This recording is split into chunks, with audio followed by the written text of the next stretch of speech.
পহেলা জানুয়ারি আসছে, কি অবস্থা আমাদের মুসলমানদের? আমাদের গ্রামের ছেলেরাই ডিজে নিয়ে আসবে ভাড়া করে, ওই রাতে কি না হয়, নাচানাচি থেকে শুরু করে গান বাজনা থেকে শুরু করে বিভিন্ন রকমের হারাম কাজে লিপ্ত হয়ে আমরা এই পহেলা জানুয়ারি আজকাল আমাদের যুবক ছেলেরা পালন করছে। অথচ এটাও যে একটা উৎসব শুরু হয়ে গেছে, এটা খ্রিস্টানদের বছর, ইংরেজি যে মাস বছর, এটা যেহেতু তাদের তৈরি করা, আমাদের তো আরবি মাস মুহররম সফর, এই মাসগুলো তো আমাদের ছেলেরা জানেই না মুসলমান, অথচ আমরা জানি না। আফসোস রাখার জায়গা আছে।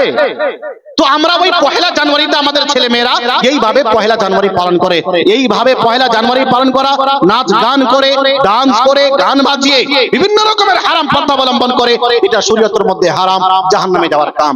এই প্রথম জানুয়ারি খ্রিস্টানদের সাদৃশ্য অবলম্বন করে আপনি কিছু তৈরিও করে খেতে পারবেন না।